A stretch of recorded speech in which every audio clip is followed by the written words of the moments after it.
There's lots of talk around about business opportunities, especially those online. Now, imagine if you were doing a startup with a business, doesn't matter whether it's big or small, you would logically be doing online. Even if you're running a business now, you've probably looked and said, yeah, we've got to be offering services online. Might be information, might be goods or services that you provide through your website. And I suppose the best way to look at a website is it's a portal to potential and actual customers, as well as other stakeholders. That's a word they love to use nowadays. You often hear these words about stakeholders. Anyway, putting all of that to one side, it's really important that you get legal issues relating to your website spot on from the beginning. And I suppose one of the big questions are, what are some of the pitfalls? Lachlan McKnight is the CEO and co-founder of LegalVision. And, of course, what they do is have a look at some of the legal issues of doing business online. And Lachlan joins us right now. Is this really as complicated as it seems, Lachlan, or is a lot of it just about taking the business law that applies to running a small business or a medium business or a large business now and remembering the same rules apply online, or are the rules different? Look, the rules are different to an extent, but at the end of the day, there's some basics that you need to get right, and they're not necessarily going to be that different to your offline business. So an example would be if you're selling goods or services online, you need business terms that your customers will accept. Now, if you were selling those goods and services offline, you might have a contract that you'll both sign. So, the person you're selling the services to and you will both sign. Online, it's a little bit different. It's usually a click and accept. So, instead of signing, you just click a little box that says, I accept the terms. But the content of those terms will be pretty similar. So, from that perspective, there's not a huge difference. I'd say on some more technical issues like privacy issues, there are some differences. So, it's a bit of both. How much do people sign away potentially by just simply going click and checking a box when they're buying something online? Sure. I mean, look, the reality is no one ever really reads the terms when they're buying something online. Thank you. I'm glad you acknowledge that, because I've always said that's the case. Yeah, no, that's true. But look, the reality is there's a few things that protect you even if you're not reading those terms. So if you're buying a product online, you will still be protected by Australian consumer law. So whoever's selling you that product has obligations under consumer law that they can't contract out of. So you can say whatever you want in the contract, but you still have to comply with, issues around providing a product which is adequate, so on and so forth. So what you're saying there, if I can just pull you up for a moment, is you cannot use a contract to circumvent what is a law. Essentially, yeah. So there's legislation, it's been passed by the government around, in particular, say, consumer law, around what you have to do when you're selling to consumers. Things around if the product's faulty, you need to, give a refund or replace it, so on and so forth. And you can't just say in a contract that you're not going to do that. It doesn't work that way.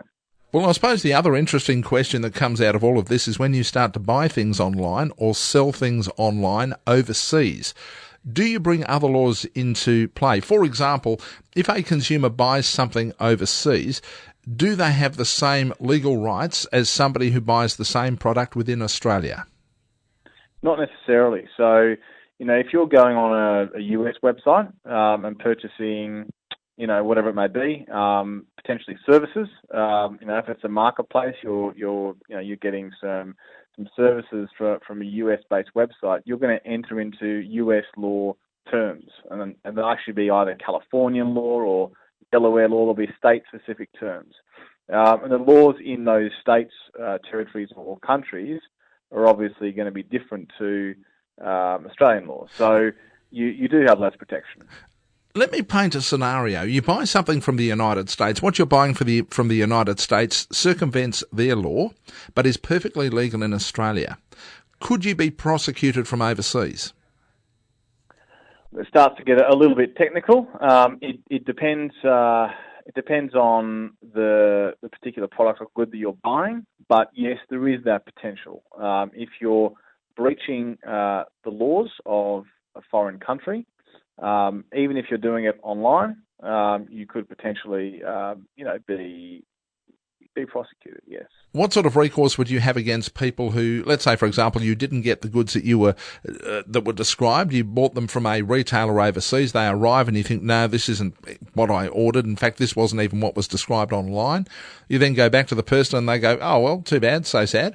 Can you use Australian law to attack them, say, in the US or somewhere within the EU, for example? Well, not necessarily. So it really depends on whether there's a few things to look at. Firstly, do they have operations in Australia? If they have operations in Australia, that they have a distribution facility in Australia, then you may have an opportunity to go after them under Australian law. But if they have no operations whatsoever in Australia, it's going to be quite difficult for you.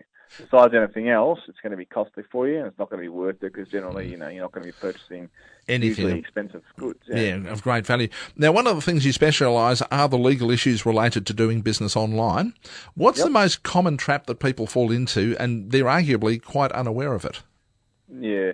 So look, one that we see quite a bit is people, setting up a business and then thinking, oh, I don't really want to have to spend a bit of money on getting my terms drafted by a lawyer. So what they'll do is they'll go to another website that's kind of similar, maybe a US website, and just take their terms and put them on their website.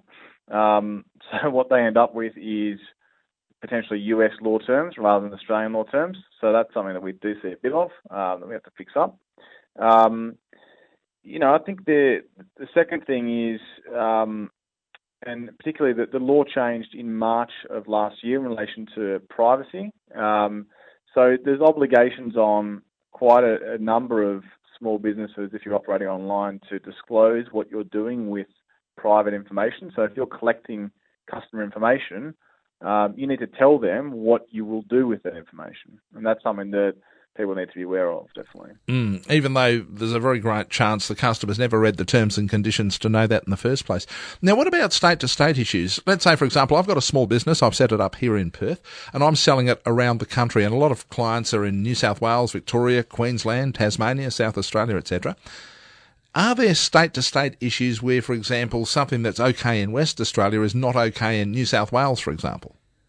Look, in 99% of circumstances, it's not really going to be an issue. So if you look at products, that's governed by federal legislation, not state legislation. So although your business terms will be governed by the laws of the state that you're operating in, the overall product law that you need to comply with in relation to consumers is Australian consumer law. There's a few, situations where those state-to-state issues could be an issue. One that I can think of off the top of my head is if you want to sell liquor through your website and you want to deliver liquor, there's different regulations around whether you can do that, say, in Victoria or in New South Wales. And there are a few startups that are actually working in that space and having to comply with things differently based on the state that they're operating in. Thank you very much for your time. No worries at all. Thanks for having me. Lachlan McKnight is the CEO and founder of LegalVision, providing online legal services, which is probably essential, especially when so many businesses now as a routine are going into online selling.